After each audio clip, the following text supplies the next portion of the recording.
second guess. Unapologetic, we're bold and we're loud, shining light on the left shady crowd. Oreo Express, rolling down the track, exposing the lies, ain't no turning back. Conservative fire, we're speaking the truth. At Oreo Express, this one's for you. So grab your boots, let's take a stand for freedom, faith, and the heart of this land. Oreo Express, let's roll, let's go.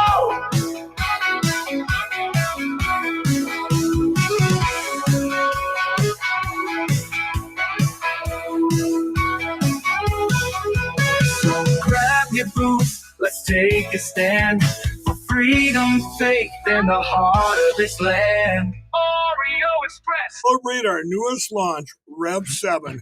I'm bringing you an amazing introductory offer, plus an exclusive overstock sale that you're not going to want to miss.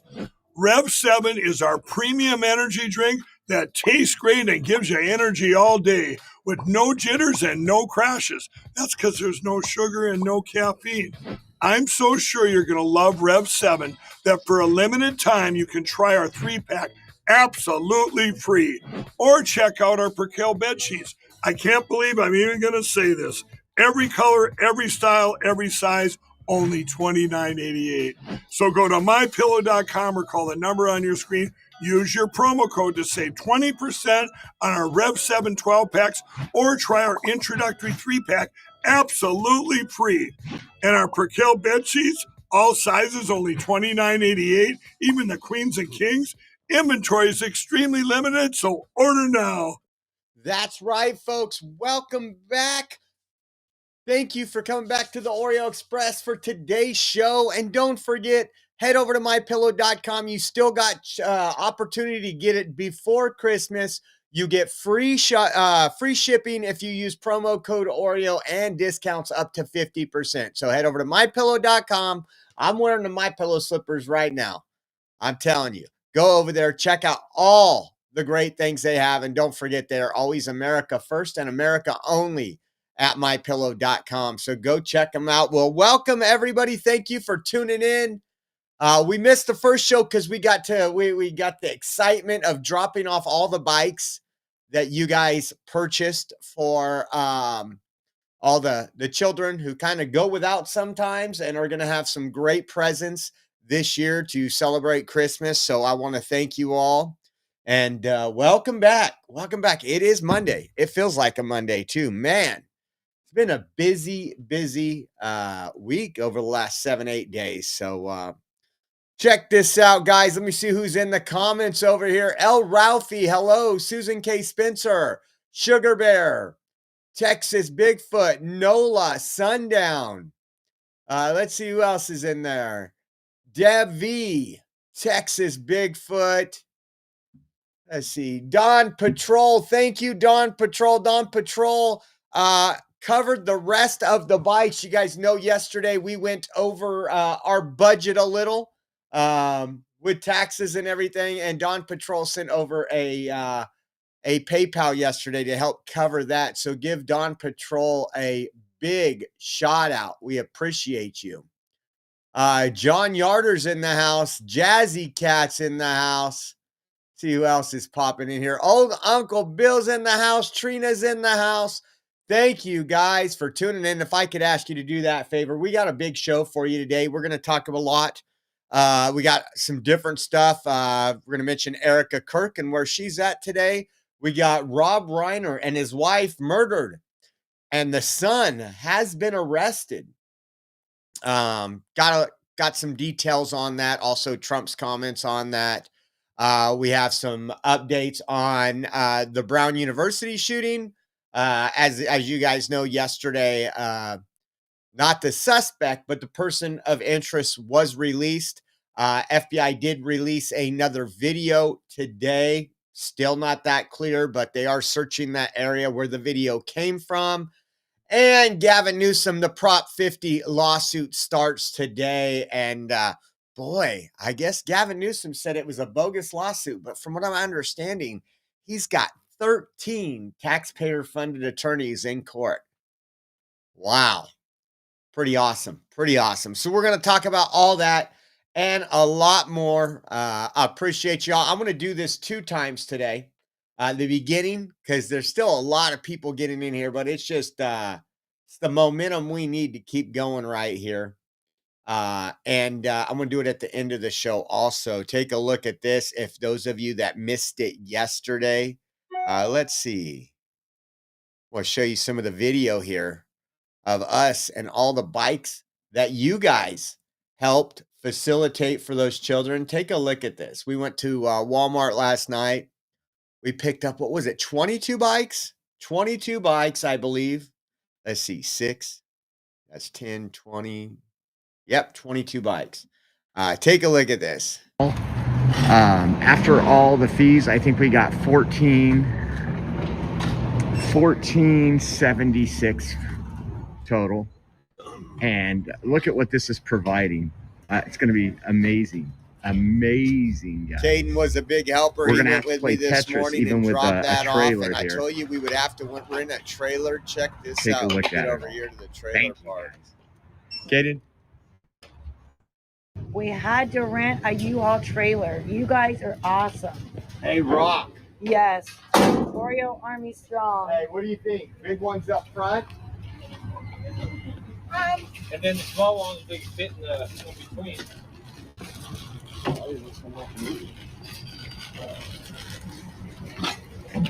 This is all thanks to you. We appreciate everybody who helps us do this. This is 4 years straight that we've done Caden wants to help so much. He's this such a big event, which is help. the Look at Oreo this, guys. Express, Oreo Army Annual Toy Drive. This is awesome. And I'll speed it up a little. Look how many we got in here.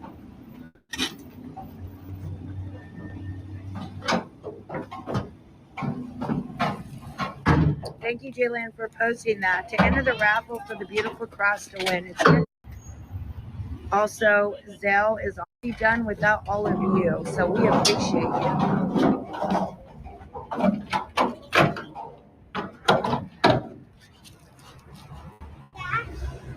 Oh yeah. Okay, put that one in. Look at Caden. Put it in the middle. Put it in the middle right there. We're gonna fill up this trailer. This is awesome, guys. This is insane. Yeah, they did this.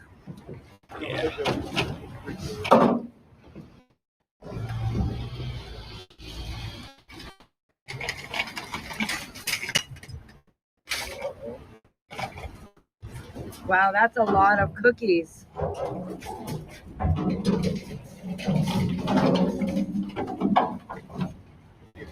I'll speed it up a little so you guys can see.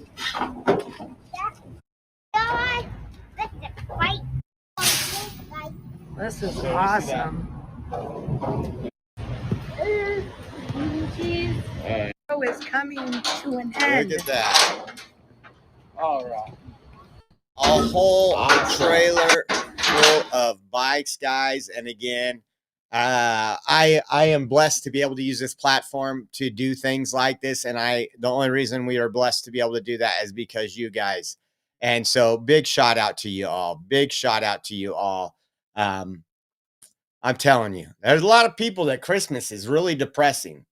I used to be one of those people. Especially, I mean, there's been hard times where you don't know how you're going to provide, how you're going to do things, and you let that attack you. You kind of forget the reason for the season. But let me tell you, if you can, and you guys were, be generous to the kids. Help folks out. Help folks out. Speaking of shopping for presents, this is a good segue. Serial shoplifter arrested after trying to steal from Walmart during a shop with a cop event. I'm not exaggerating. Take a listen to this. Criminal complaint says when an officer confronted her in the store, she had more than $200. 4-year-old Sophia Malik entered the store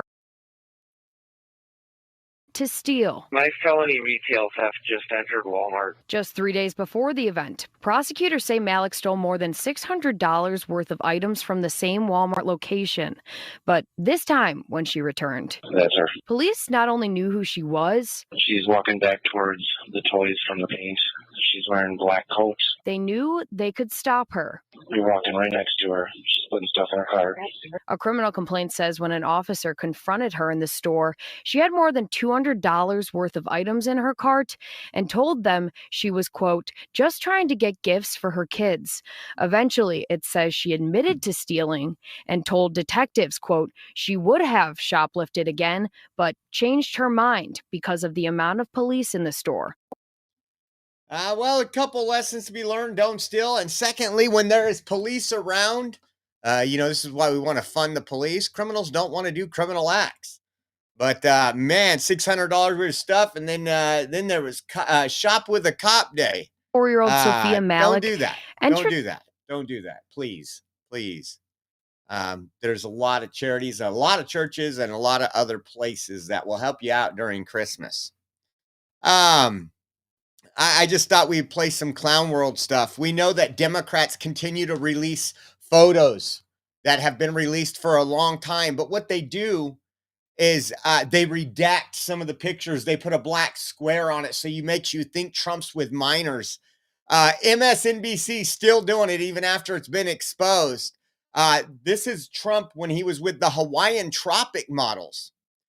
And again, this is just how desperate Democrats are, guys. You know, if there's something you can prove, rather than saying these are despicable and horrible pictures. So we know Trump was a playboy. He was big pimping all the time. He had ladies, models, supermodels. There's no doubt. I mean, we voted for him knowing all this. So you're not ruining his reputation. But take a look at MSNBC going, just doubling down on retard. Well, first, the images that have been released is a small segment of what was received, and staff are still going through the 95,000 images received to make sure that we don't release anything that. Look at that photo has been released publicly since it was taken, actually. But what do? In full and honest transparency, they redacted the woman's faces, which one of the women in the picture said when she met Trump, he was a perfect gentleman. That inadvertently identifies a victim or survivor. So there will be more photos released from the batch that's been received from the estate. And I think moving forward, we'll continue to get additional documentation from the estate, largely photos. Largely photos. So there's 95,000, and you're telling me that's all you've gotten? Did they scan through? I wonder if they're using AI to just say pictures with Donald Trump, and AI scan it through there, and they don't have what they need. So they're trying to make something out of it. Just absolutely incredible. So Erica Kirk posted this yesterday. We're just going to talk about it in a minute. It says, Candace Owens and I are meeting for a private in-person discussion on Monday, December 15th. Real Candace O and I have agreed that public discussion, live stream, and tweets are on hold until after this meeting. I look forward to a productive conversation. Thank you. And then Real Candace Owens posted, let's see. Who knows? I am very much looking forward to this discussion. I think Candace, what I think will happen is, again, I truly believe it was one big grift. I believe it gets those views up, and it's not always about the money with these people. It would be very simple. I almost want to do an example and show you guys and create a backup X account and just call it exposed or something. And every day put out a new conspiracy theory about stuff and watch how much I can double or triple the amount of people that follow that account compared to Oreo Express. And we put out some very relevant stuff. We're on the ground. We're out there reporting. And I do things. And I also think, and I think I'm being generous and nice here, there's some mental health conditions with Candace. And that might be leading her. I told you she reminded me of like Adderall Princess or Pissant. You remember how we got 1,000 clicks, guys. We got to go back and go after Oreo. You know, it wasn't about any truth, exposing anything. It's never been about that. It's about grifting and clicks. And so we might do, if we hear some updates, we might do a late night show tonight. Rachel don't have a women's group tonight, so I won't be, I'll have some time to hang out with Caden, and then when we put him to bed, I might have some time to come back live and talk about it. I know we got a lot of folks in here from California, and I'm thankful for you all. It isn't easy living in California. I will say this, thanks to Trump, I think for the first time in a very long time, I paid $3.49 a gallon for gas. Now, if you took away the taxes, it would be like $2.10. We would have been paying $2.10 for gas if we didn't have all the regulation, or actually, yeah, about $2.10 for gas. We didn't have all the regulations, and we weren't trying to fund a train to nowhere, and we didn't take all that money and funnel to NGOs. But take a look at this. This is where we are heading. This gas prices in California, you shouldn't be excited about $3.49 gas. You just shouldn't. When we travel, I mean, I get excited. There's some states under $2 right now. There's 7 states where I think it's average $2.35 a gallon. Now that's what I'm talking about. I just go around and drive. I wouldn't know what to do. Take a look at this right here. Good old California. $1.1 billion. That is the cost they are taking to walk away from California, rather than keep operating their Benicia refinery past April 2000. When a company takes $1 billion loss just to leave, you know something is seriously broken. This facility processes 145,000 barrels of oil per day, representing 8.6% of California's entire gasoline production. 400 workers have lost their jobs. 200 contractors are out of work. The city of Benicia loses 17% of its entire budget. And California drivers, they are about to get hammered with the worst gas prices in American history. University of California Davis economists calculate a 40 cents per gallon increase the moment Phillips 66 closes their Los Angeles refinery this December. Then another 81 cents when Valero shuts down 4 months later in April. That totals a $1.21 per gallon increase by August 2026. Your 15-gallon fill-up jumps from $70 to at least $95. The Stanford Energy Institute came up with even worse projections. They are showing potential spikes to $8 per gallon during supply disruptions. UC Berkeley's Severin Borenstein, who has been tracking California energy markets for decades, warns these closures could create severe gasoline shortages with unprecedented price increases. Here's the timeline that's about to wreck California's fuel supply. In December 2025, Phillips 66 in Wilmington closes. 139,000 barrels per day are lost. In April 2026, Valero in Benicia closes. 145,000 barrels per day are lost. In just 4 months, California loses 284,000 barrels of daily refining capacity, 17% of the state's total production. To understand the disaster unfolding, you need to know about CARBOB, California Reformulated Gasoline Blend Stock for Oxygenate Blending. This is not regular gasoline. It is a specialized ultra-clean burning fuel mandated by California law. Refineries in Texas, Oklahoma, and Louisiana do not make it. You cannot just truck in regular unleaded from Arizona and call it a day. Only a handful of refineries worldwide have the equipment to produce CARBOB. These facilities are in South Korea, India, and a couple in Singapore. That is basically your entire global supply chain for California-specific gasoline outside the state itself. When 17% of in-state production disappears, those Asian refineries become California's gas stations. The logistics are a nightmare. Tanker ships carrying gasoline take 30 to 40 days crossing the Pacific Ocean. The fuel you pump into your car in March was loaded onto a ship in January. Any disruption in that supply chain, whether a storm, equipment failure, or a spike in Asian demand, can leave California without gas.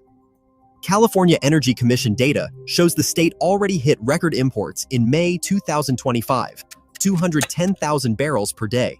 That is before losing these 2 refineries. Stillwater Associates, an energy consulting firm, Projects California will need to import 30% of all gasoline by late 2026. Nearly 1 out of every 3 gallons will come from overseas. For comparison, the rest of America imports less than 5% of finished gasoline. The infrastructure literally cannot handle this surge. Beniциa's port facilities take 4 to 5 days to unload a single 300,000 barrel tanker. That is only 60 to 75,000 barrels per day of unloading capacity, about half what the refinery currently produces. Converting the facility to a dedicated import terminal would require new pipelines, storage tanks, and harbor improvements, taking years to complete. Richmond's Kinder Morgan terminal could theoretically handle more imports, but it is already operating near capacity. The ports of Los Angeles and Long Beach have their own constraints. California would need to nearly double its import infrastructure in less than a year. That is physically impossible. Transport costs destroy any savings from cheaper Asian production. Industry data shows 13 to 15 cents per gallon just for shipping from Asia to California. Marine insurance for these tankers runs $20,000 per day. A single ship carries about $2 million worth of gasoline, making them high-value targets for any disruption. Then there is the storage problem. California maintains just 11 to 12 days of gasoline inventory. The state's 24 million barrels of storage capacity sounds impressive until you realize 3/4 is already committed to existing supply chains. When you depend on 40-day shipping times with 11 days of inventory, any disruption means immediate shortages. You know, I'm going to enjoy, even though it should be much cheaper, I'm going to enjoy the $3.49 gas while I can. And I know there's Americans, there's people all across the country, Californians, a lot of people plan to travel for Christmas. And when you're, charging up your credit card to get Christmas presents, or you're draining your bank account, every little bit helps. But the outlook does not look good. We've been warning you on this for about a year now. Probably a little longer. When Valero first said that, think about what the beginning said. Valero is willing to give up $1 billion loss just to get out of California. When you think about that, and you think about, and you know what's funny is they do this because the government in California, these libtards, they play God. And we know there's actually something I seen a minute ago. I'll get in that minute. We've seen $6.50 a gallon gas. We've shown you, I think it was near Southern California. I think we showed you $7.85 while we were live streaming once. And then we go look at other states, Oklahoma, Louisiana, Florida, Texas, and we're like, why is it under $3.25 a gallon there? This is going to be a big mess. And it's only going to get worse from here. If you don't remember, California tried, and thanks to the Trump administration, tried to force everybody to go to electrical vehicles. They were trying to get rid of the oil refineries. They made a lot of decisions that are going to be detrimental.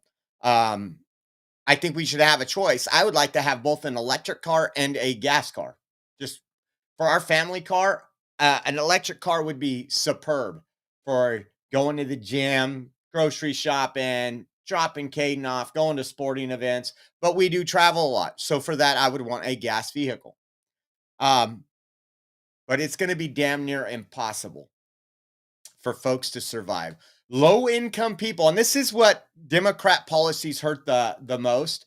You got low and lower middle income, and even middle income. What is middle income here? $56,000 a year. When your gas and fuel goes up, maybe $2,000, say $160 a month on the very light side, that comes out to over $2,000 a year. It's not going to be pretty, folks. It's not going to be pretty. And we've been warning you. Just wait and see. I hate to say it, but it's just crazy. So last night, I don't know how many of you, it was after we went Christmas shopping for the kids out there. You guys went Christmas shopping for the kids, actually. I get home and I'm looking through. I'm actually, as you guys know, I prep for the show the day before when I have time. I'm like, you know what do we got coming up? I was looking at some of the stuff at Brown University, and then I get this notification. At first they didn't say Rob Reiner. They said 2 people deceased in Rob Reiner's home, and they matched the age of Rob Weiner and his wife. Now, I'm not a fan of Rob Weiner. I think it's a tragic incident, especially now. I watched the police interview last night for what kind of details. And then I think it was People magazine that came out and said that Rob Reiner and his wife had been murdered. And the suspect is Rob Reiner's 32. I keep calling him Weiner because he was a big old whiner, but it's Rob Reiner with an R. 32-year-old son, Nick Reiner, had been taken into custody by law enforcement and is being held on nearly $4 million bail in connection with the investigation into his parents' murder. So I tried to dig. Is there anything I could find? You remember Rob Reiner hated you, hated me. He hated anything that was MAGA. He was one of the biggest pushers of the Russia collusion, Russia's invade. He was even 2016. He was really big on Russia stole the election, and that's how Trump went. We'll get into some of that here in a minute. Listen to this. This was a quick little scene what here. LAPD is sharing with us, and they're the only ones who really know officially. And there are reports that the troubled son was involved. What do we know about that? Yeah, we're getting these reports. I know that People magazine has been on top of that initially and early on, talking about his involvement. I know that even the mayor and the governor have come out giving their condolences. So we certainly know it's involving a homicide. It's just right now, as far as what LAPD is sharing with us, and they're the only ones who really know officially who is the suspect and if that suspect is in custody has not been made clear just yet. And that was before the news broke that it was his son that they are investigating. This was from another press conference, but he was questioned because if you guys didn't know, the FBI foiled a terrorist attack from the leftist extremist group out of LA. We'll get into that in the show too. Telling you, this show is going to be pretty epic. A lot of news to cover today. But listen to this right here. They worked throughout the night on this case and were able to take into custody Nick Reiner, a suspect in this case. He was subsequently booked for murder and is being held on $4 million bail. Police in Los Angeles with that update moments ago, confirming Rob Reiner's 32-year-old son, Nick, is now in police custody after the legendary director and his wife were found dead yesterday in their Los Angeles home. Police say Nick Reiner has been booked on murder charges and is being held on a $4 million bail. Tommy, I come to you first. A lot of tragedy emanating around the world right now, and this in particular hits home. So, I mean, what a sad circumstance. I didn't like Rob Reiner, but I don't want somebody to get murdered, especially by their son. Does it surprise me? Nothing surprises me with Hollywood families, guys. Nothing. We actually got a little story about somebody I don't even know that you might know. This wasn't the only Hollywood person that was murdered by or at least attacked or stabbed by their son this weekend. And you have to ask yourself, I will say this. I do pray for the daughter and those that are closely affected to Rob Reiner. I know him and his daughter were very close, and I couldn't imagine what that daughter's going through right now when you think about it, that not only are your parents dead, but now your brother is the main suspect in the murder. That's got to be a tough one to go through. I can tell you and we're going to get into it a little bit. It probably wasn't a normal household. These people were very big conspiracy theorists. They lied a lot. They came out. They hated anybody that was America first. It was crazy. They went after Trump tooth and nail. They even opened up, I don't know if it was a 501c3 or political action committee in 2016 to go after Trump. It was just insane what they did. Donald Trump said a very sad thing happened last night in Hollywood. Rob Reiner, a tortured and struggling but once very talented movie director and comedy star, has passed away together with his wife, Michelle, reportedly due to the anger he caused others through his massive, unyielding, and incurable affliction with a mind-crippling disease known as Trump derangement syndrome, sometimes referred to as TDS. He was known to have driven people crazy by his raging obsession of President Donald J. Trump, with his obvious paranoia reaching new heights as the Trump administration surpassed all goals and expectation of greatness, and with the golden age of America upon us, perhaps like never before. May Rob and Michelle rest in peace. People are, I know the left is using, oh, look at. I'm like, give me a break. You celebrated and danced when Charlie Kirk was murdered on a college campus. Spare me, please. Spare me, please. Actually, I once I've read it now for the third time, again, this was a man that would love to see Trump dead. And talk about enemies. I just want to show you. I don't think Rob Reiner I don't know how many people worry about their legacy. I don't think about a legacy like what I lived behind for the world to see, what you guys will think. When I think of my legacy, it's what did my kids learn from me? And I think, if anything, knowing my kids, they've learned not to be quiet, to stand up for what you believe in. And if I can leave this earth with them taking some of those traits and understanding everything I've put in, that it's a battle of good versus evil, my legacy is set then. I don't care what the public thinks, but I know a lot of people are different than that. Take a look at this. This is just some of Rob Reiner's tweets. It says, after speaking with many government sources who indicated direct connection between Donald Trump and Putin, investigation must happen before Donald Trump's installed. That was like a month after the election in 2016, guys. I mean, this went on forever. Russia hacks our election to help Donald Trump. FBI violates Hatch Acts and colludes with Trump. He's an illegitimate POTUS. And this is before, once again, before he was ever installed or inaugurated. It says January 20th, impeachment day.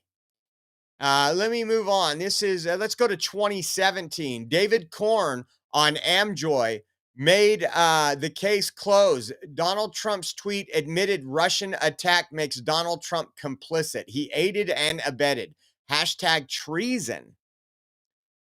We went through all this. Even through the 2020. And we learned, I don't know if he ever took it to heart or he believed anything, but through the investigations, we learned that the Russia hoax was actually Hillary Clinton and the fake dossier. The FBI was involved, people of the CIA. We've learned all this, that was a big, really a lot of people should be in prison for that, right? And it didn't change. This guy just kept going and going. There was a report, and again, I am speculating here. I am not confirming anything. I've read, and I'm going to tell you, I've read 2 reports that Rob Reiner and his wife just got back on vacation, and then I'm hearing more of this, that Rob Reiner and his son Nick got into a heated argument while attending Conan O'Brien's Christmas party the night before their murder. It says Nick Reiner, who had been taken into police custody and booked into the LAPD jail, had a very loud argument with his father at the party, forcing his father and mother to leave. According to TMZ, his mother had been struggling with her son's reported substance abuse and mental illness in the lead up to their murders. I don't know how things went in their house. I just will tell you this. A lot of times in Hollywood, and not even just in Hollywood, if you go to some people that money corrupts people. Money is the root of all evil, right? And when you have a lot of money, I think a lot of people don't necessarily take care of their children. They spoil them. They just shut them up. And who knows if this child, Nick, ever had any responsibility, or daddy just wiped his butt all the time, covered up for him, got him into gigs here and gigs there, but he's probably never had an ounce of responsibility. And that would lead into the substance abuse and mental illness. I can promise you, if I lived in a household like that, I would have mental illness too. And this was, I think, one of his last tweets. Until Trump goes to prison, I will no longer be posting on Twitter. I've had it with the insults and put downs. Fuck all you MAGA assholes. And pardon my language. I read it out there because I think it's important part of the story. So there's no love lost for me. I mean, I didn't know the guy. People die all the time. But I do feel bad, and I pray for his daughter. That's got to be, I mean, your own blood, your brother killed your mother and father. At least that's what's being suspected right now. And you have to deal with all that. I don't know if the son and daughter are the brother and sister. I don't know if they were close. I looked a little bit. I did see them in family pictures together. I just didn't see them, and I didn't spend a whole lot. I didn't see them doing things without the parents that I could find. So, you know, it's someone said, reminds me, entitled, just like Hunter Biden, somebody else's son. I seen this too. I don't know who this guy is. Grammy nominated opera singer Jubilant Sykes was stabbed to death inside his Southern California home on Monday, and the 71-year-old son has been arrested in connection with the killing. What the hell is going on? I tell you all the time, the battle of good versus evil. This is evil. I just couldn't imagine wanting to hurt my mom or dad like that. I mean, I could see getting into arguments, getting ticked off with each other, but damn, that's your blood. That's your blood. I'm sorry. I was raised, I'm a very loyal person, so I just, man, pray for this person's family. I mean, I don't know what he's seen, what he had to witness, how long he stayed alive while he's being stabbed, but he had to watch his own son stab him to death.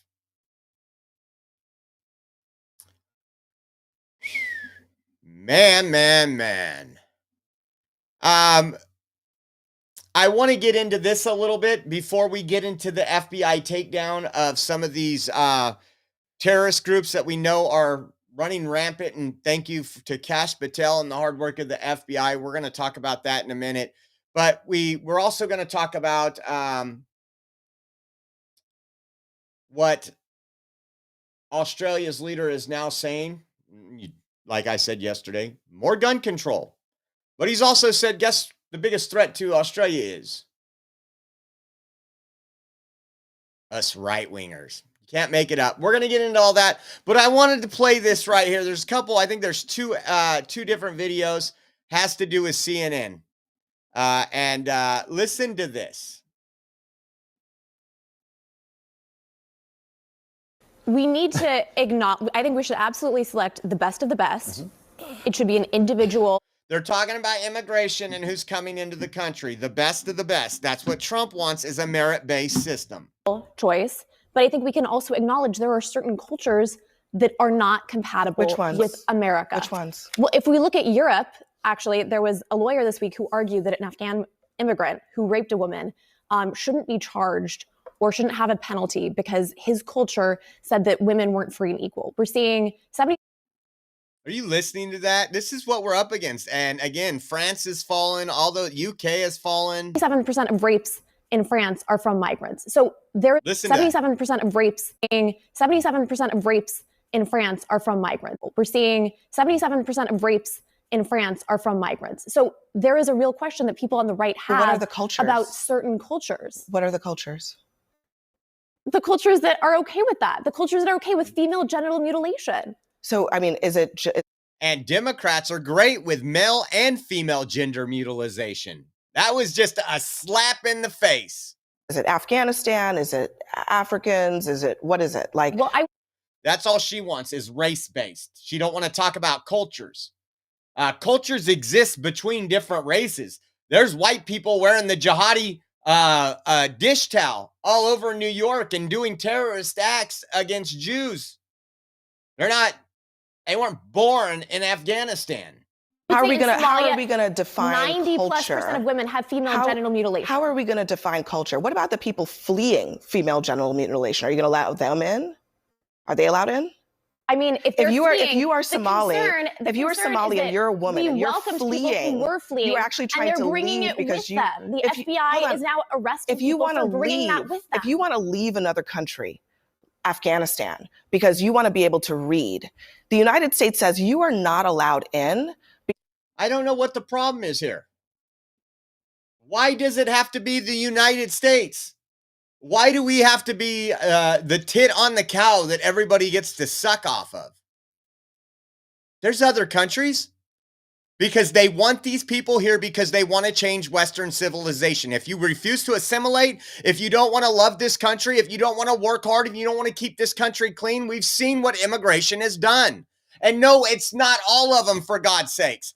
Not half, but a good portion of my friends that we talk to when we're out on the road are legal American citizens that immigrated here legally, and they hate illegal immigration and they hate third world people coming into our country.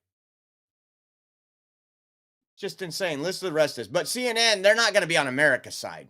They're not going to be on you, the taxpayer side. Because culturally, you're not compatible with this country. How does that make sense? Well, I mean, look, my grandparents came from Germany and Poland to escape the Holocaust. And before they got here, the whole USS St. Louis was turned away because Jewish culture was determined at that moment as non-compatible. This is why vetting matters, though. And this is why I'm just saying, like, that was not okay then, and it's not okay now. If people are fleeing, right, and they can go through vetting. You're missing one big point. Matters. There's no country that takes more immigrants into it than the United States. That's right. We're the most generous country in the world. We are a country of immigrants. Yes, of course. I just want to know what's compatible about white South Africans and not the rest of them. Look right? If the argument is white people that held American flags when they got dropped off from the plane because they were actually fleeing true persecution. They didn't go flee to another country that they could have claimed asylum in the United States. No, they did it the legal and lawful way. And cultural compatibility, what would make white South Africans culturally compatible and black was not? I have not seen that specific memo. All right, we'll leave. They're upset. I told you they'll be bringing that up. What was it? Less than 100 white people were allowed into the country, and now that's what they need to bring up. Again, they're going to have to shift their culture too. They're no longer living in Africa. But like many people that do legally migrate here, they look around, they look at the opportunities, and they're like, I would fight like hell for this country. And I'll tell you, I'll be the first one to tell you, and this isn't just a talking point.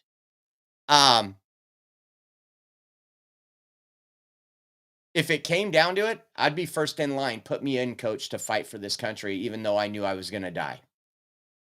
Our kids depend on us. Everything revolves around us saving our Western. The West is the best. Our Western civilized culture. Take a listen to this one too. Listen to this. When we talk about all the fraud that we've been covering that's going on in Minneapolis, and we talk about, okay, we're not bringing people into this country so they can milk off the taxpayers. That's not what the best of the best is we're bringing you in here so you could pop out more children, not have to work, and live off hardworking taxpayers. Take a listen to this. I think it's important to have a conversation about America's not a charity. We have the opportunity and the ability to select who we want to come in and who we think is going to contribute economically and culturally. In Minnesota, we've seen 81% of Somalians are on welfare. 35% of Somalia's GDP is remittances. And now they've stolen at least $1 billion, maybe $8 billion. And so there's a question, the Somalian community. No, So there's a question of do we want to continue to allow the people... Somalian community did. Listen. She's not a news anchor. She's an activist. Not steal $1.6 billion. The 60 or so people who were convicted or who were charged with those crimes, they are responsible. Why is this collective responsibility thing now suddenly in vogue? This is an important point to make, and this is something. Collective responsibility. How many times, because you're a conservative, have you been collectively put into an insurrection at the Capitol that was never an insurrection? How many times do you hear MAGA folks, Trump supporters, they label everybody together? They have no issue with that until the tables are turned. Listen to this. That I think the American people resonate with. Culturally, there are things that we do not want in America. Female genital mutilation happens in Somalia. We don't want that here. So I think it's okay to say, look, there are cultural things that we don't want to bring into America. Wait, look, there are people who we allow in this country who have multiple wives. They, polygamy. I don't totally want to encourage fine. that. I don't want more of that. But they're here. They're Americans just like everybody else. But I don't want more of that? That's the question. I mean, I couldn't afford that if I'm just being I'm just being honest.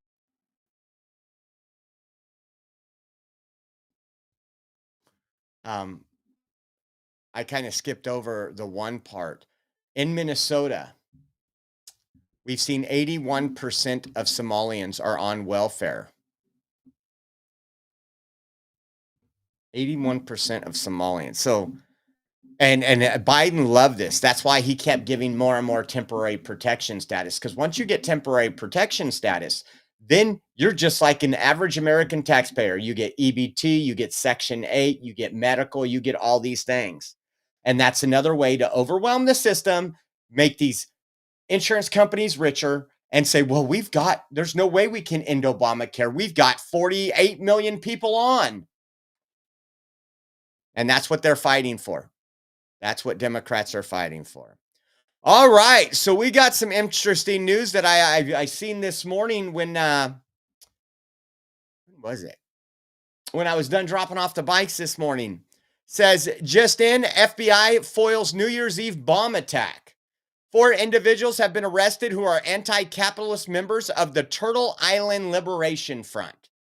The group allegedly planned off setting off IEDs across Orange County and Los Angeles, California. Each of the defendants charged today was also a member of the Order of the Black Lotus. The group allegedly wanted to target ICE. And it says last Friday, December 12th, the defendants took a significant step to carry out their plans. They traveled to a remote campsite.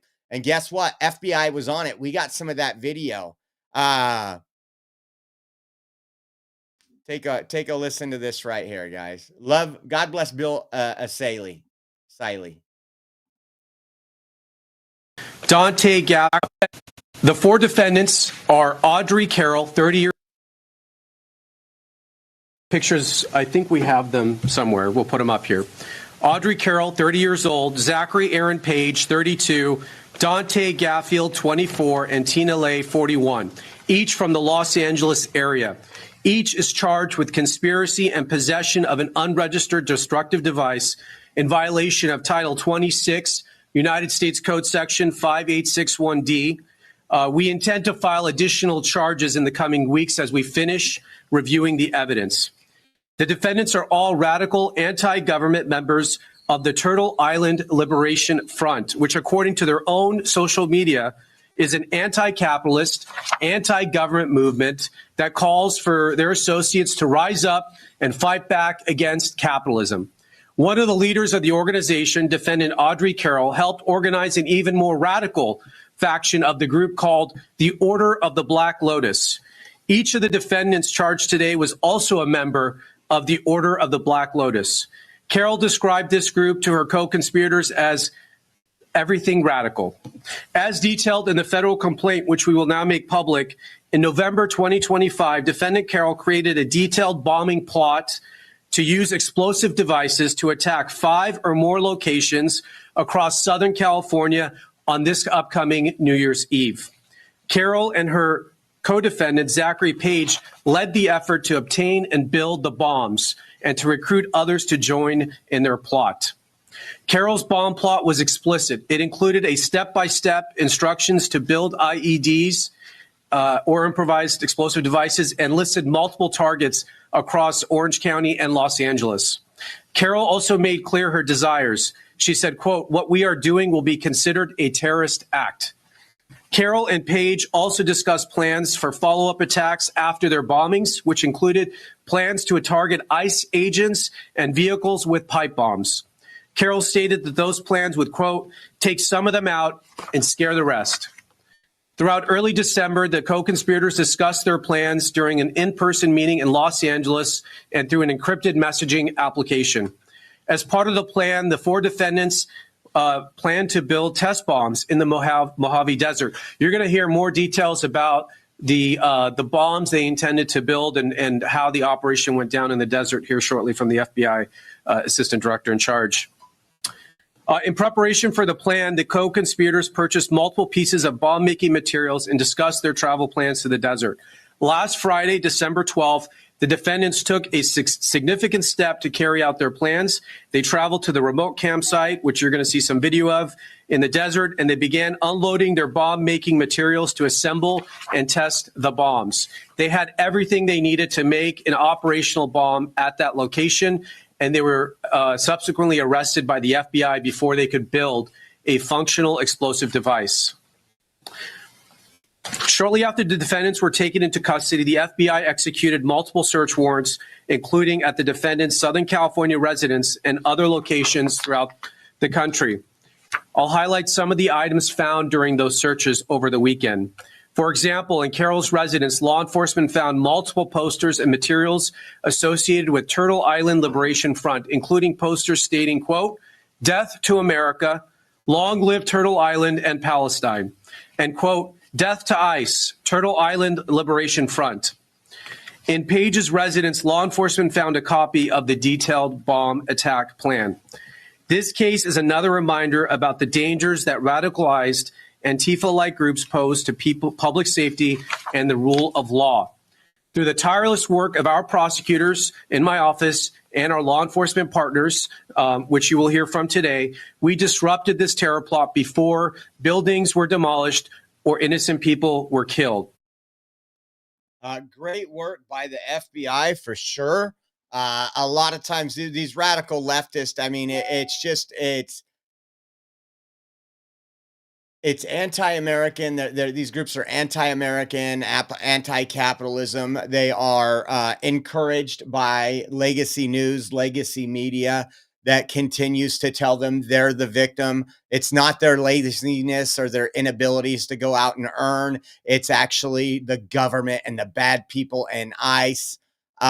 This was again, if you listen to what some of their propaganda, and we see this all the time at left-wing protests, but listen to what some of the signs that they had said. I'll highlight some of the items found during those searches over the weekend. For example, in Carol's residence, law enforcement found multiple posters and materials associated with Turtle Island Liberation Front, including posters stating, quote, "Death to America, long live Turtle Island and Palestine," and, quote, "Death to ICE, Turtle Island Liberation Front." In Page's residence, law enforcement found a copy of the detailed bomb attack plan. This case is another reminder about the dangers that radicalized Antifa-like groups pose to public safety and the rule of law. It's just insane. And check this out. These are the folks that are now in custody. Audrey Carroll, Zachary Page, Tina Chin Ting, and Dante Anthony Gaffield.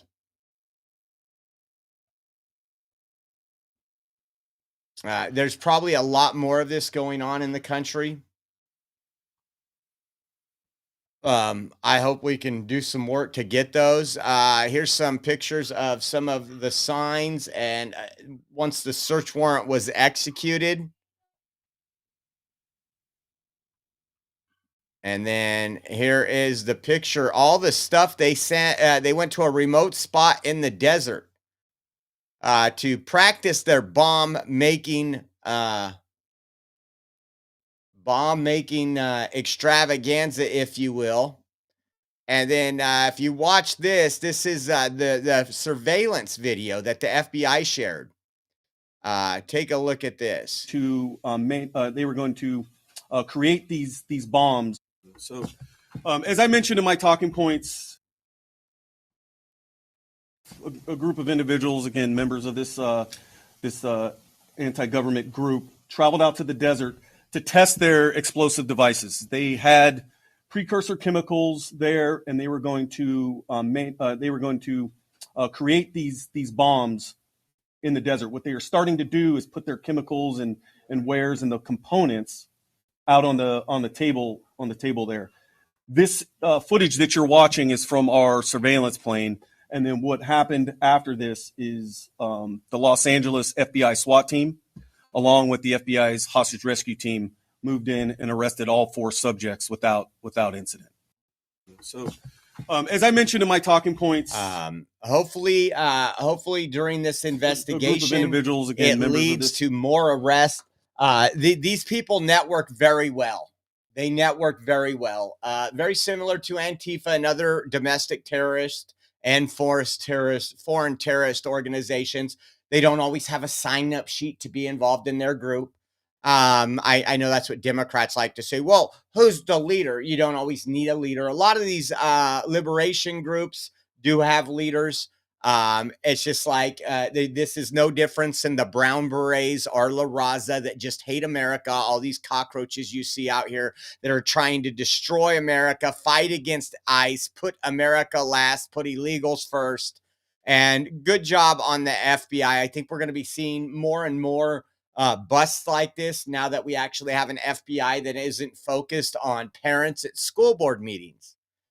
Amen to that. Amen to that, right? So kudos to them. Hats off to them for that work. I don't want them on my streets. I don't want them in my neighborhoods. And I definitely, it would be very easy for us to cover something going on, an ICE raid, or be on the ground somewhere, and one of these people put a bomb there. It could kill us. It killed a lot of people. So great work by the FBI.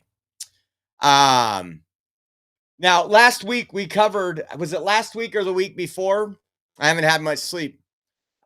We covered the fact that the police chief in D.C. was resigning. And she said it had nothing to do with the National Guard or anything like that. What it had to do with was an investigation. Some things that came out months ago stating that they were, we didn't know all the details, but now the details are coming out. But the crime statistics, you know, the ones that Democrats used to say, well, crime's down in D.C. 23%. We don't need the National Guard. And people are like, hell no, it's not down. We're watching the news. We're seeing what's going on. A lot of people even that live there, even though they were so far left, they're like, well, crime's not down. My neighbor just got mugged 2 days ago. Well, the House Oversight Committee just released a report proving that Democrats are falsifying crime data and threatening anyone who blows the whistle. It says, once again, the conspiracy theorists have been fully vindicated. Check this out.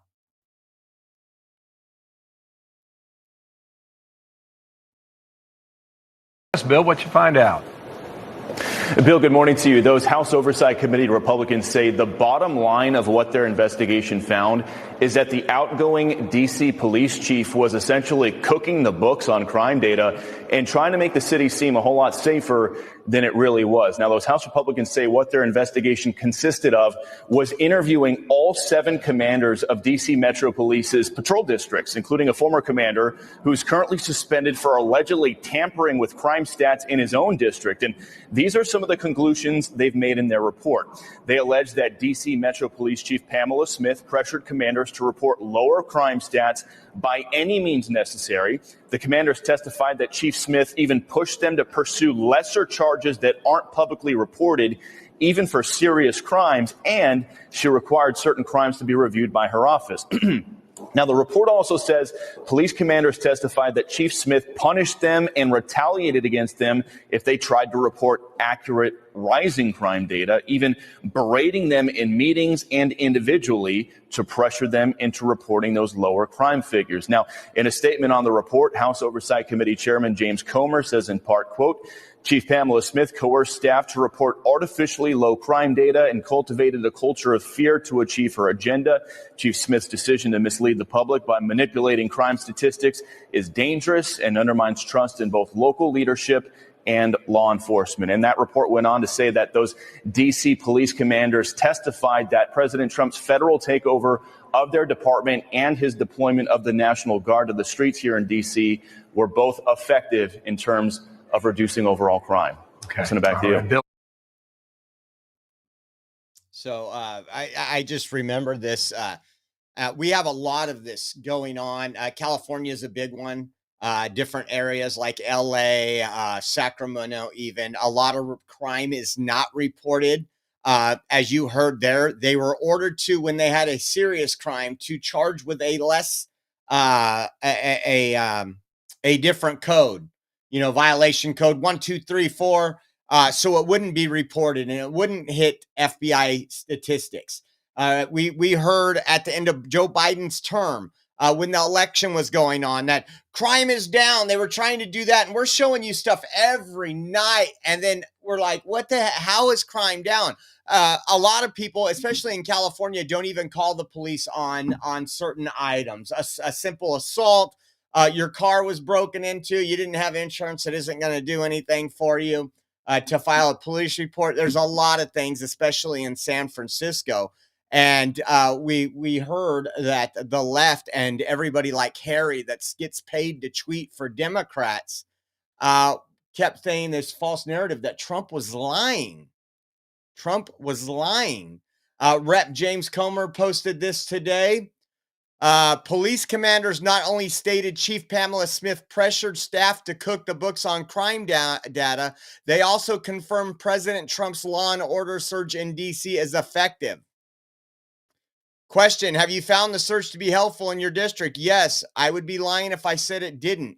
It did. It really helped. It mainly helped my property crime numbers. And Trump wants to make D.C. safe. That is he wants to make the whole United States safe. But, I mean, this is our capital of the United States. It should be the most glamorous, the cleanest, the most crime-free area. We have dignitaries. We have world leaders going in. And I know when we've been there by the White House and everywhere else, when those world leaders came, they got to go by tents. They got to go by homeless encampments. They got to go by all the trash in the ground. Imagine what you would think if you came in and this is the United States of America, and that's what you've seen when you got there. It's just absolutely wild what we're saying. And you know what? Before I move on, I forgot those of you who watched the show yesterday. We did a show after church yesterday and before shopping. And just started automatic. We take AJ's advice. And we have a raffle going on this week. It's going to be probably the last, I don't know how long it'll be before we get another one, but definitely won't get another cross for this year. So if you guys are interested, we are 100% viewer funded. And this is the cross. Let's put it up right there. Take a look up close. That is beautiful. Handmade by my buddy Miguelito. And once again, if you guys want to get in an opportunity to win that, we are doing the drawing at the end of this week. every donation you do to the Oreo Express is if it's $10 increments, every $10 you donate will get you one entry. So if you do $30, that's 3 entries. If you guys want to get in, I prefer the donation links over the Rumble rants or the super chats, but they'll all work. It's just, again, the Rumble rants take 11 to like 14 days before we see the money, and then super month. So you guys can do the math on that. But if you guys want to get in, Venmo at Oreo Josh, Cash App, $ Oreo Army, givesendgo.com/Oreo 2024. And as always, if you do mobile or online banking and you want to do a Zelle transfer, our Zelle address is Pure Patriot. That's Pure Patriot 559 and at yahoo.com. So I want to say thank you to everybody who enters.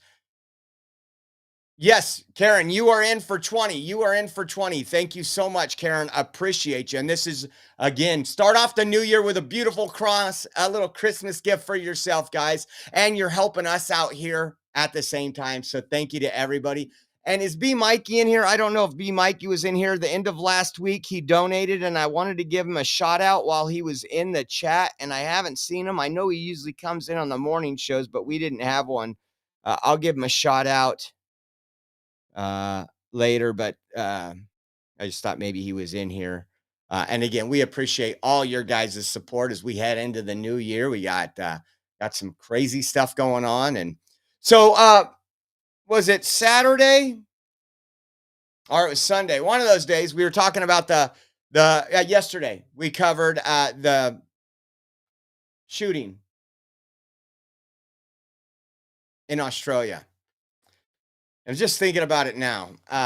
Just horrific. Going after Jewish folks for their Hanukkah celebration. And Australia, that has some of the strictest gun laws. And here you have 2 terrorists who put it all on the line. If you missed that show yesterday, you need to go back and check it out. We played one 10-minute video that showed the whole thing. It's just absolutely insane. But let's listen to the Prime Minister of Australia. Right after that happens, what do you think the main threat to Australia is? It's like the Biden administration over there. No wonder Australia is starting to suck. We take ASIO's advice very seriously. We work closely with them. We receive regular updates as well. The Director General of ASIO has warned about a range of threats, be it anti-Semitism, the rise of right-wing extremist groups as well. And we continue to work closely with us. The rise of right-wing extremist groups itself. Those people that are Australia first, that are done with all this immigration that has destroyed many nations beyond repair. This is crazy. We see this all the time from leftist Democrats. A terrorist attack. 2 Jewish folks were assassinated in Washington, D.C. a couple months ago. We went live and covered it, the breaking story. And we heard from some people, MAGA, right-wing. We hear regularly, legacy media. Even when we had the terrorists that did that to our National Guard soldiers 2 weeks ago now. 1 dead, 1 recovering, might not make a full recovery. And we heard mainstream media come out and said, maybe we just didn't welcome them good enough. Like somehow we deserve that. That is the cancer. That is what is destroying. That is what is destroying this world, this country, those countries we see. And then listen to this right here. What's the answer? We watched, you guys got to go back and watch that from yesterday. We watched these crazy people, these terrorists, for 10 minutes almost without anybody. Like, I told you, I live in a California gun grabber state. And I promise you, after about 30 seconds of shooting, those guys would have been shot. Somebody with this, especially in my county, somebody with a CCW would have put a bullet between their head, but not there. You can't carry a gun on you like that. You can't protect yourself. Took a while for police even to respond. They sat there and watched. Take a listen to what else he says. What's the answer to that, guys? What's the answer? Maybe allow people to protect themselves? And I want to conclude finally by saying that the government is prepared to take whatever action is necessary. Included in that is the need for tougher gun laws. And this afternoon at 4 o'clock, I will put on the agenda of the National Cabinet tougher gun laws, including limits on the number of guns that can be used or licensed by individuals. A review of licenses over a period of time. People's circumstances change. People can be radicalised over a period of time. Licenses should not be in perpetuity. And checks, of course, making sure that those checks and balances are in place as well. I'll take to National Cabinet this afternoon a proposal to empower agencies to examine what can be done in this area. Quite clearly, the Howard government's gun laws have made an enormous difference in Australia and are a proud moment of reform, quite rightly, achieved across the parliament with bipartisan support. Man, I'm telling you, this is where we were headed if Trump wouldn't have won. I think we would have already been there under Kamala Harris. I think there'd be some of my friends that possibly already be in jail for not disarming themselves, the type of guns they have, the assault weapons, the assault rifle. I love my AR-15. It's just for fun. I mean, it can be used for tyranny. When you're a collector or a hobbyist, sometimes you get guns just on their looks, just like a car. There's some sexy little guns out there. My AR-15 is sexy, by the way. They wanted to try to take my AR-15 away. Remember that? They went everywhere they could. But again, we don't give those guns up that easy. And when I said if Kamala would have won, or Joe Biden for that matter, if they wouldn't have pulled the coup on Joe Biden, we would be there already. Ilhan Omar calls for gun control after tragic shooting in Australia. Can't make this up. She needs to be deported. Let me refresh this one.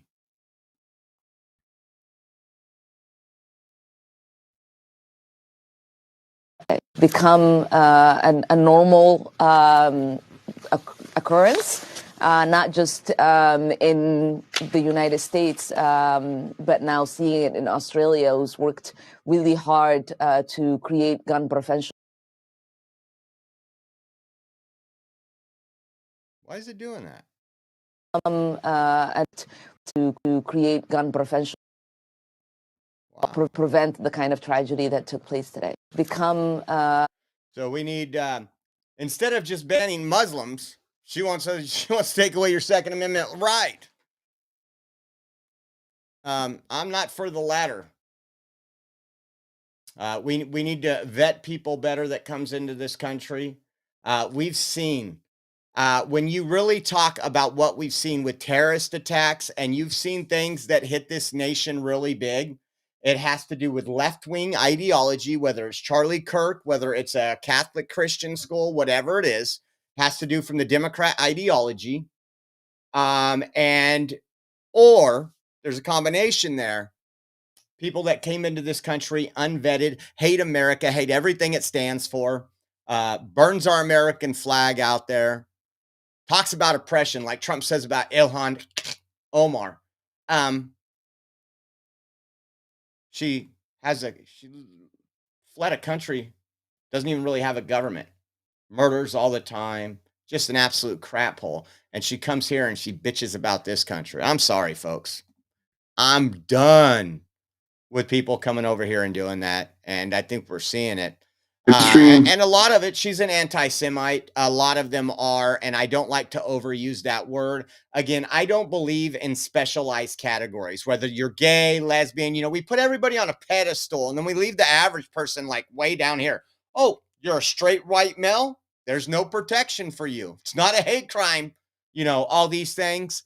And, but listen to what John Fetterman said today. His party hates him more and more. I think he should run for president and just destroy the Democrat Party. I mean, he wouldn't win, but he would definitely raise some concerns of the party.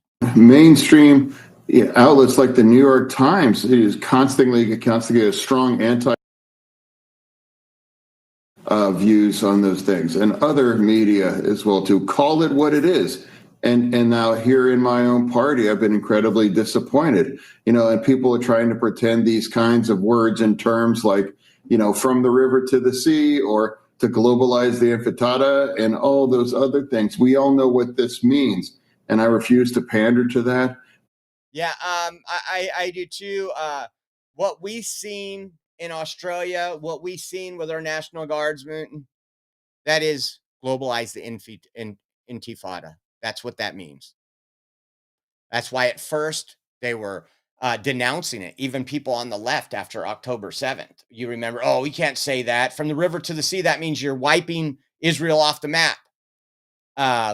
We can't say that. And then it just became normalized. Just one of the Democrat Party's talking points. Find it just absolutely insane. Find it absolutely insane. Let's see here. Gotta love Coach Tommy Tuberville. Look at the picture he used. I love the picture. I want to get that on a shirt. I'm gonna have to look. I think we could sell some shirts. Take a listen. Take a listen to Senator Tuberville. So let's make it very clear.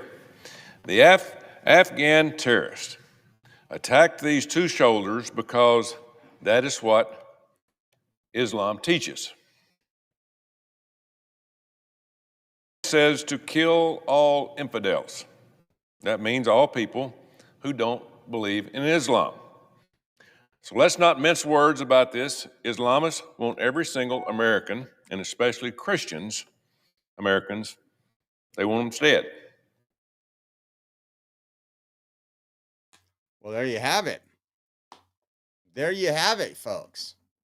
But tell me that picture is an epic. Who would buy that shirt? Put a 1 in the comments. And I know every time I ask this question, I get like 61s. And then I make the shirt and I sell 2 t-shirts. That's just what happens, man. We remember when we did the Catholic Charities one? We did it. We spent money on designing it, put it up on the website. We didn't sell one.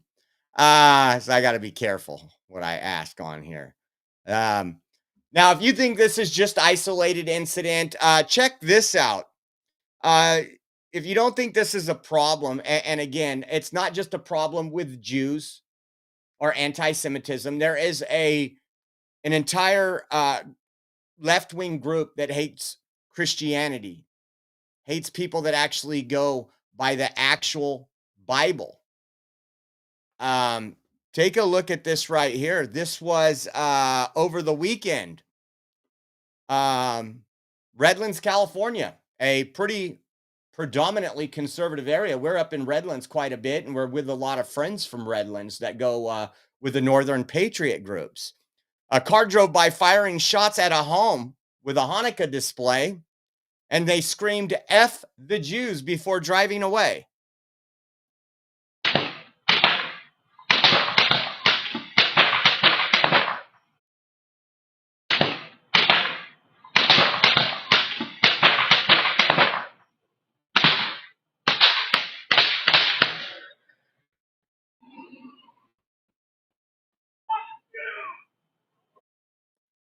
Let me see if this one. This is their display right here.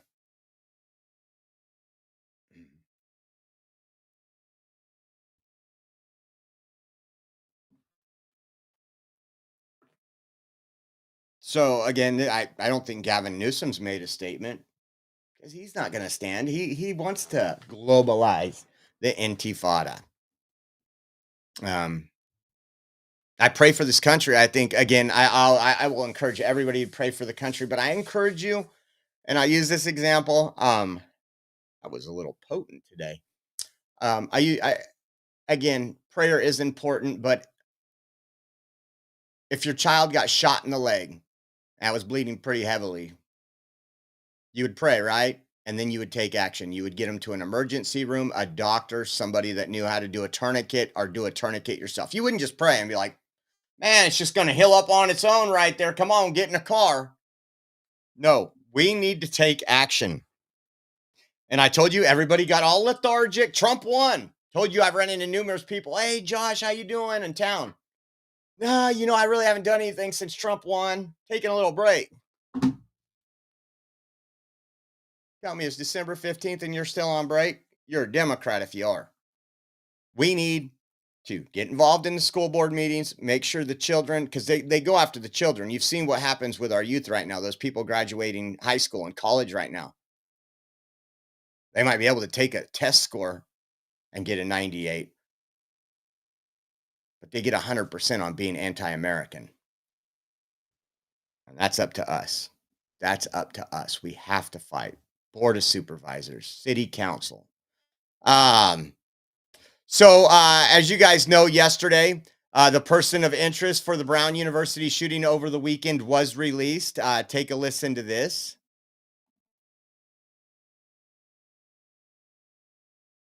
There is a manhunt for a shooter at Brown University ongoing. Police in Rhode Island releasing a man they originally detained as a person of interest. 2 people sadly killed in this latest incident. 9 others were injured in Saturday's attack.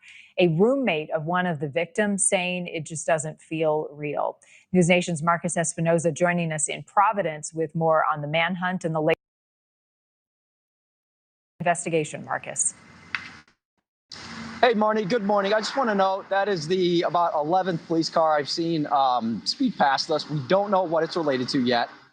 There are, of course, other crimes that take place as life moves on. So we are going to stay up to date on what's going on right now, because it's important to realize that this manhunt is still extremely active. They do not have the suspected shooter in custody as of moments ago. They released the person of interest they had in custody from yesterday. And so this is where the investigation stands. They are still trying to track this guy down. And that is something here that police in Providence basically resetting and trying to find the person responsible. Rhode Island Attorney General Peter Nora confirmed that while early evidence initially pointed to that direction, it now leads elsewhere. Officials also acknowledged it was unfortunate the man's name was leaked to the public, emphasizing that they are not in the business of jailing people who don't deserve it. Take a listen.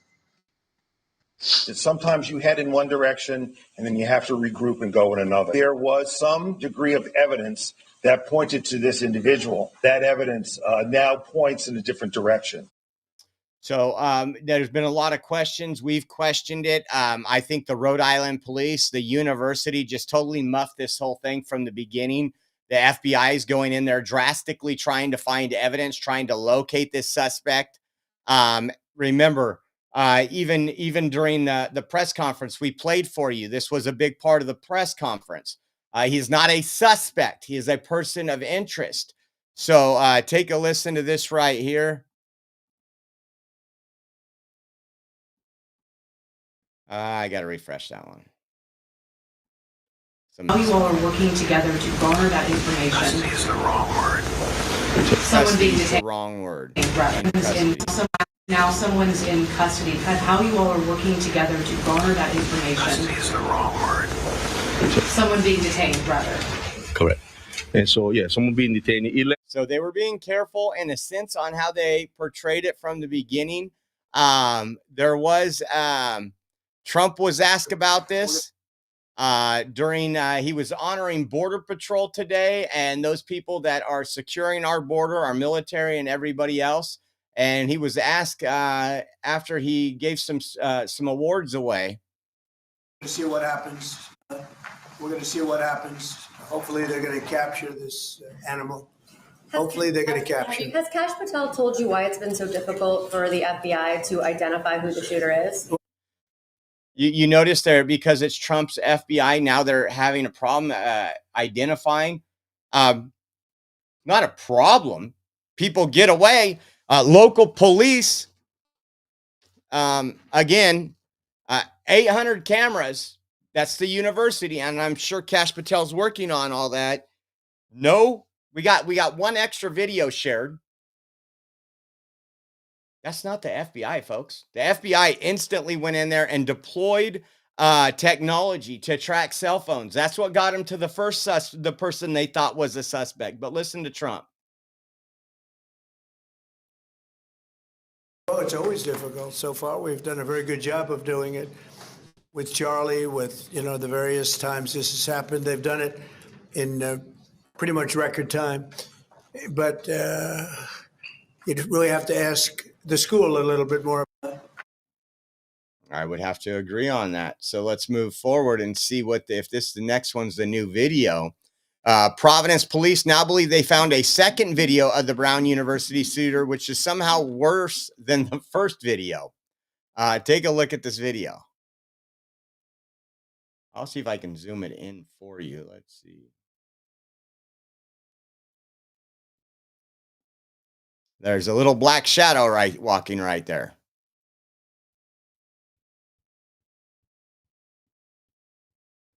And so FBI is literally combing through people's front yard, looking for a weapon, looking for anything along that route where that video has came from. Take a look at this.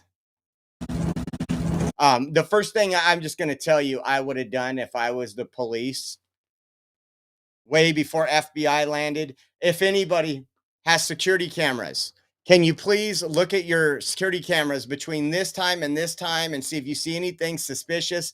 If you see anybody wearing what the suspect description is, to call us immediately. And I would have an officer there within 10 minutes to pick up that video, look at that video, and share it with the public. Again, the professor, the police chief, this is unacceptable.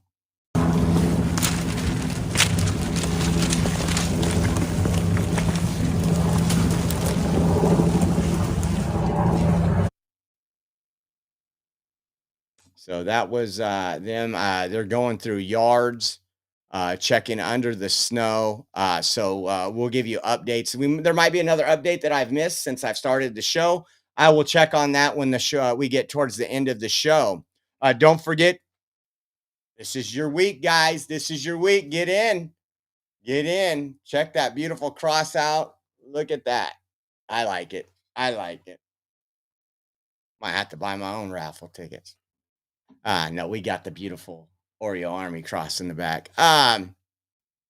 So today, federal judges started hearing the arguments in a case against California's Prop 50, the new U.S. House district maps.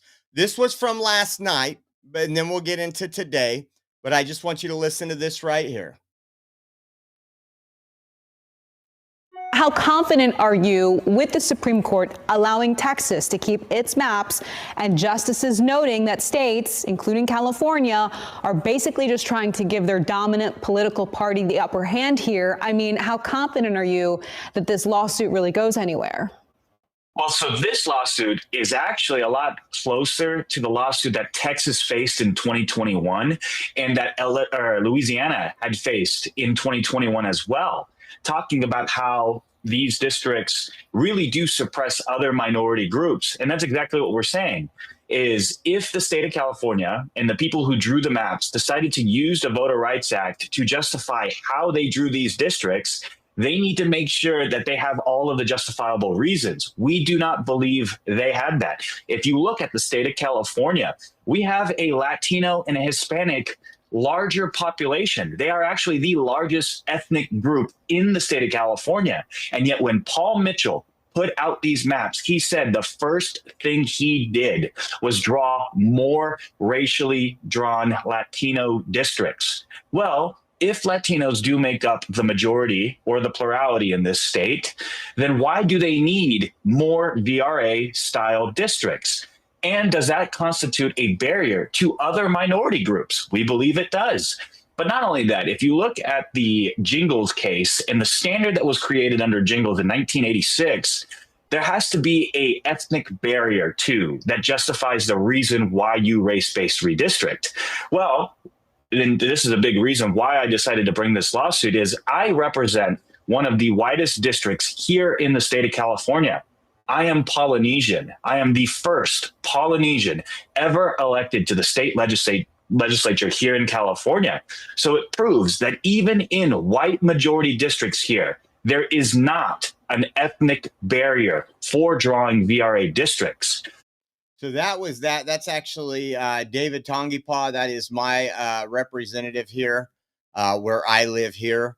Then today, he gave an update outside. Gerrymander these maps for their political gain. Today is the day. We have sued Governor Newsom, and we are walking into the courthouse to hold him accountable for these Prop 50 maps. We're going to make. Follow us if you need some more information. Share this information so that way we can keep everybody updated on how they used race to gerrymander these maps for their political gain. Today is the day. We have sued Governor Newsom. And then, Kevin Kiley says, this is interesting. Newsom is trying to block the testimony of the guy who was paid $108,000 to draw the Prop 50 map for him. I wonder what he's trying to hide. And this is Ashley Zavala said, starting today, federal judges in LA will hear testimony as they weigh whether California's new congressional district maps under Prop 50 violate the Constitution. And it says Democrats are trying to keep their main map drawer, Paul Mitchell, from testifying. Remember when we played when this was going on at the state capitol and you had everybody ask who drew the maps? And they said, well, it was a group effort, blah, blah, blah. They wouldn't tell anybody one name of who drew the maps. And then when it came out, this person said specifically that it was race-based. And then Mark Musser said, Dear Gavin, remember, before I show you that, this was Gavin Newsom's response to the lawsuit. It says, statement from Governor Newsom's office on California GOP federal lawsuit against Prop 50. Good luck, losers. Says, we haven't reviewed the lawsuit, but if it's from the California Republican Party and Harmeet Dillon's law firm, it's going to fail. Good luck, losers. And so Mark Musser said, Dear Gavin Newsom, I remember the day after the Prop 50 election where I sued you for the unconstitutional racial gerrymandering of California. Your first comment about the lawsuit that the case was going to fail. If you are so sure that this case is going to fail, why are you requiring 13 different attorneys at the California Attorney General's office to work over the holiday weekend to defend your racial gerrymandering map? If this case is such a loser, why has that DCCC intervened into the case and brought 6 more attorneys? Furthermore, if this case is such a loser, why has LULAC intervened into the case and brought 7 more attorneys? I have a theory. Maybe this case is not such a loser and you feel you need 26 lawyers just to try to have a chance to win the case. Maybe, just maybe, you are actually scared that your racial gerrymander is about to be revealed to the entire world in open court. So we'll see how that goes. We'll see how that goes, guys. It's going to be interesting. Let me see if there's anything else on that really quick. I'll move on and we'll go back at the end of the show and check. Hour and 33 minutes. Well, it looks like the radicals, the jihadists, or at least they're wearing jihadist clothing, were out assaulting ICE and attacking ICE today in Minneapolis. They blocked their cars in. They assaulted ICE officers. Take a look at this video here.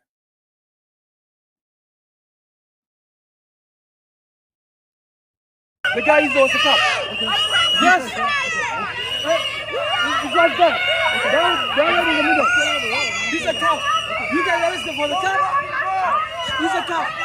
He's a police officer. The first 5 times he said. Yes. He said, I hate you.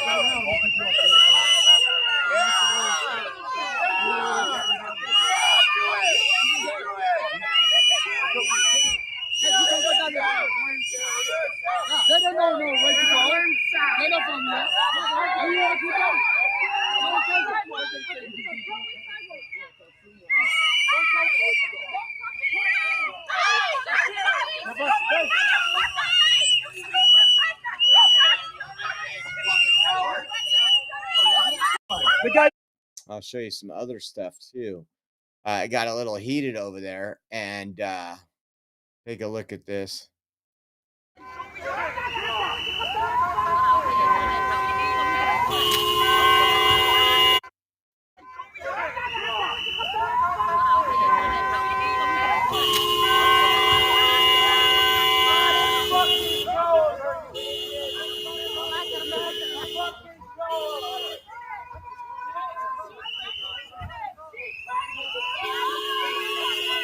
No police officers though. There's no police here. All they've been doing is spraying them with that mace shit.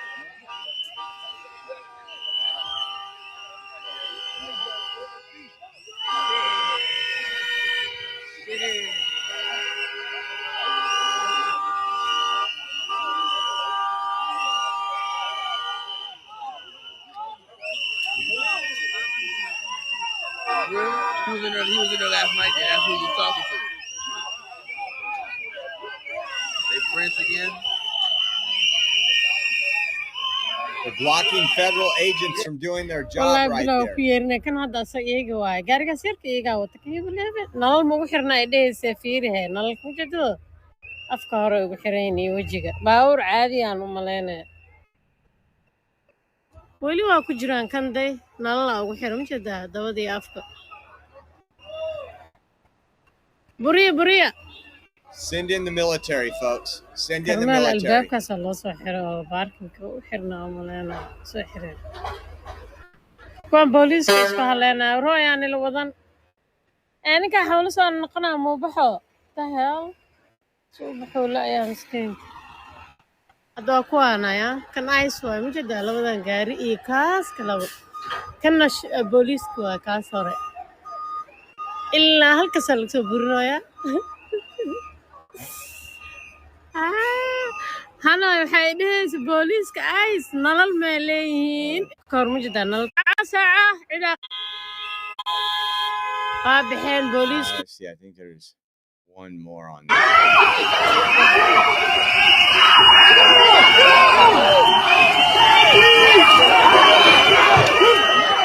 See him throwing stuff, assaulting ice.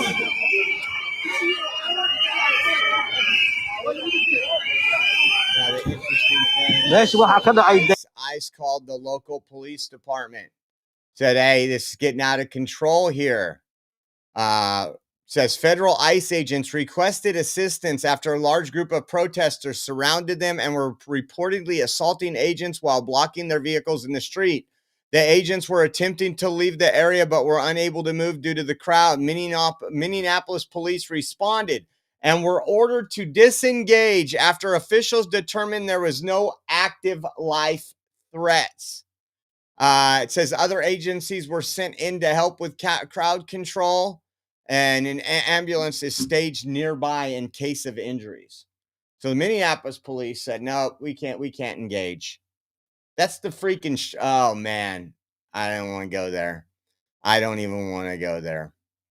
We'll look at some other stuff, but I thought this was interesting too. We covered this Friday, talking about the jury had been selected for the judge that helped an illegal alien evade ICE. That court case started today, so we're going to be doing follow-up as we hear about it, but take a listen to this right here. A Milwaukee judge accused of helping an illegal migrant evade ICE.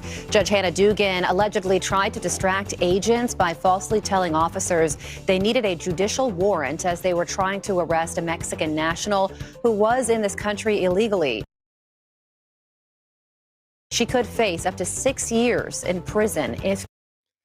She's also, it came out today. Let me pull this up.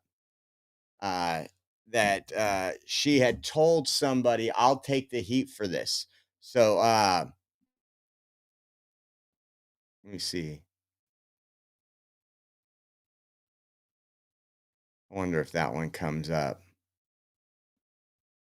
This is the protest. They call it the community showing up outside to support a tyrannical judge. Look at that. That's funny. That's funny. Let me see what else, if anything else has popped off, if we missed anything for today.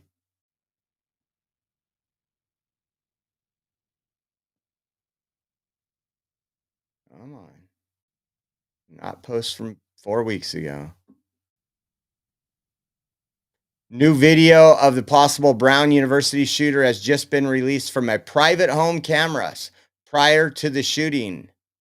FBI is now offering a $50,000 And this is prior reward. to the incident. This is the first video that we're showing you. This is the individual walking on the sidewalk of Benevolent. And this is prior to the incident. Here we go again with this video too, Mike. Again, you see him walking.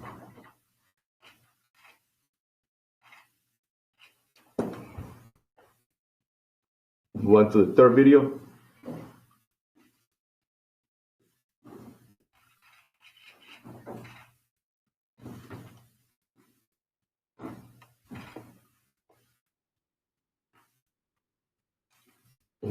These are some photos of this individual.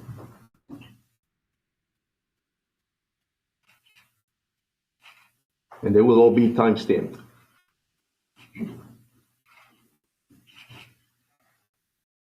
So hopefully the FBI is onto some leads.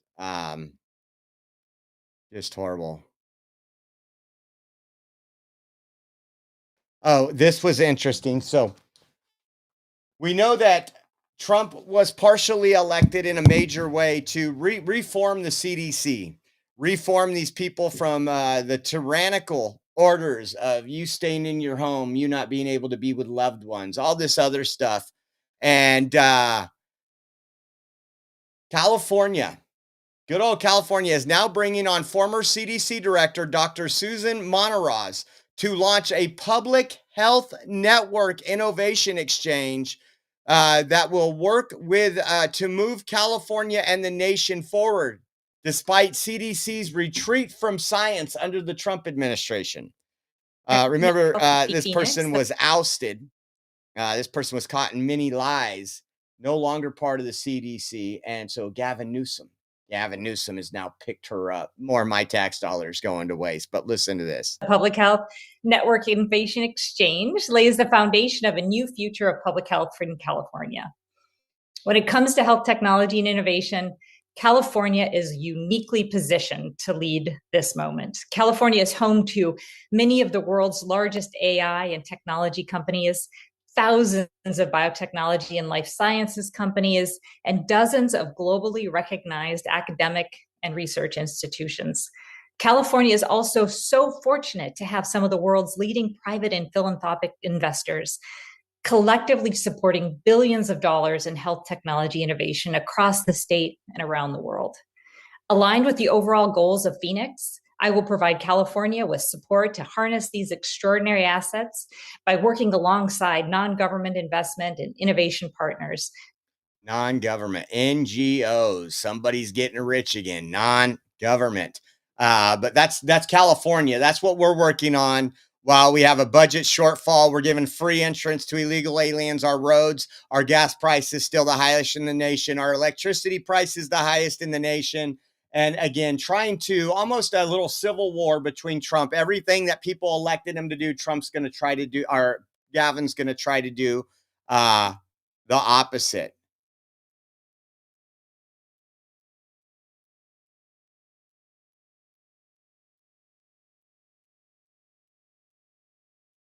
Look at California stands with nurses, doctors, and scientists and patients. We're standing with nurses. We're standing with doctors. We're standing with physicians. We're standing with the scientists, and we're standing up for patients. That's what this is all about.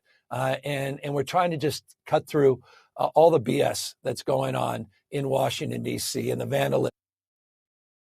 I won't make you watch too much of that. You know where he gets his funding from, Big Pharma and those groups that they funnel the money through. It's just absolutely amazing that's even loud. I get it. There's states' rights, but what an actual joke.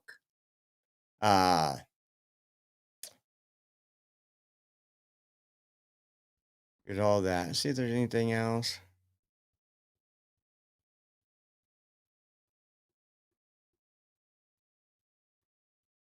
Still a lot on the new footage.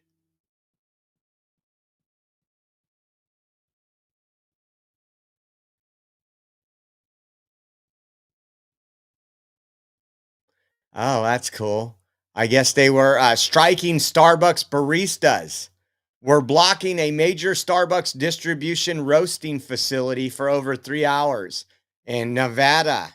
And guess what happened? They found out. What do we want it now?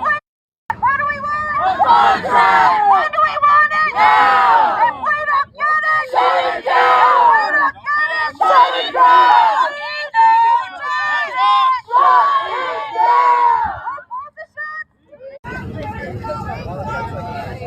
Go to jail. That's Douglas County Sheriff right there.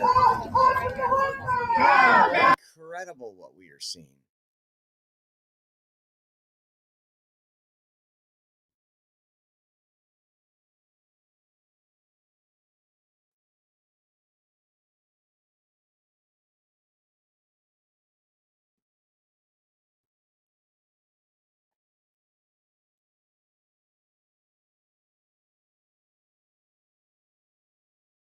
Ooh, Andy No came up with some information on those 4 that were arrested for the terror plot in LA. He says one of the Los Angeles Communist Black Bloc militants federally charged for being part of the far left group that allegedly planned a New Year's Eve bombing in Southern California is Audrey Eileen Carroll. She uses the alias Sky Mean. It says in June, Carroll interacted with DSA activist Christopher, again, Democrat Socialist of America, Christopher E. Winston, and suggested that what she was planning against ICE government would be on the news. In February, she admitted to going to direct actions in Black Bloc, Antifa's preferred uniform. Look at this. When talking about check the news and you'll see what LA is liberating itself. He says ICE needs to surrender and release the hostages. And she said, check the news and you'll see what LA is liberating itself. They said they were going to target ICE with those explosives.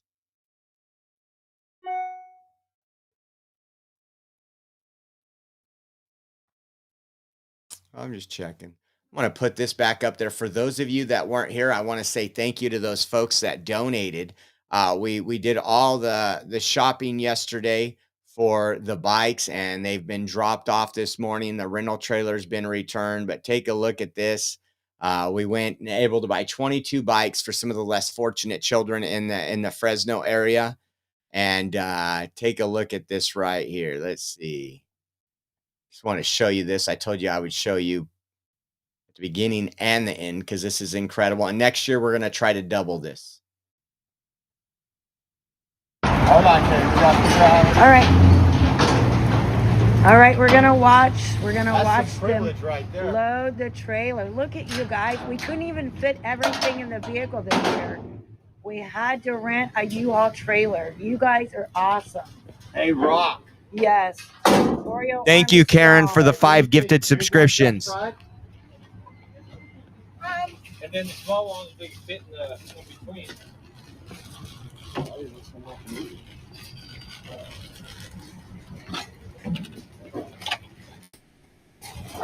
Take a look at us loading Put you this in the up. Christmas spirit.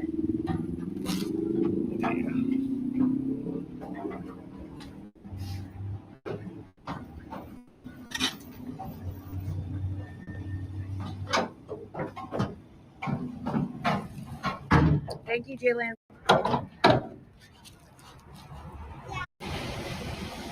Just a little bit. Come here.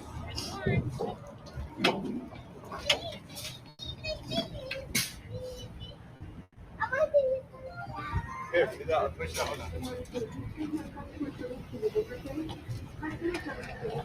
Caden's still hard at work.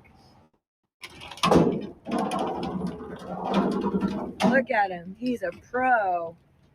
All right. Oh, yeah. Tough guy. Good boy. Dude, this is like perfect. Next year, we got to get a trailer twice this size and fill it up. Right? We could do it. Look at all this support from one small channel, you know? I mean, really. This is awesome. Let me see that.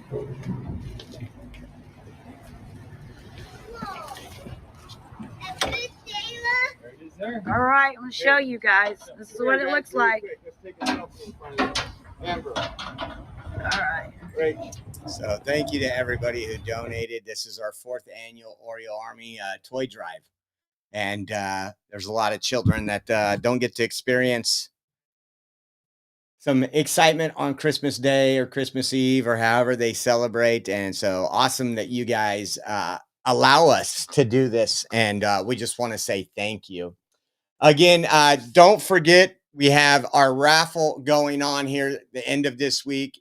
Nobody got in today. You guys are being lazy. Again, this is the last cross of the year, custom made from Miguelito. This is a beautiful cross right here. Let's see, you can see it right there. Again, we are 100% viewer funded. Every donation you give of $10 gets you 1 entry into the raffle. So if you donate $30, you get 3 entries. The way you can do it is Venmo at Oreo Josh, Cash App, $Oreo Army, GiveSendGo.com/Oreo 2024. And as always, we have Zelle link. Zelle is Pure Patriot at purepatriot559 at yahoo.com. All the donation links are going to come up here, and always have your notifications on. There's a possibility we will do another live stream as more information keeps coming out and the news keeps going. So here is the donation links. We thank you for your donations. We appreciate you all, and we will see you guys soon. God bless.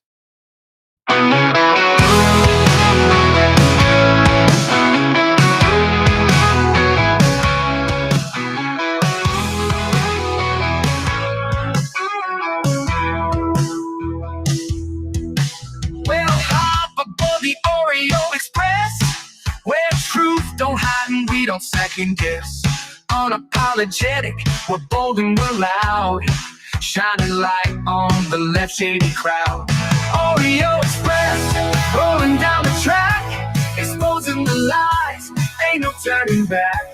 Conservative fire, we're speaking the truth. At Oreo Express, this one's for you.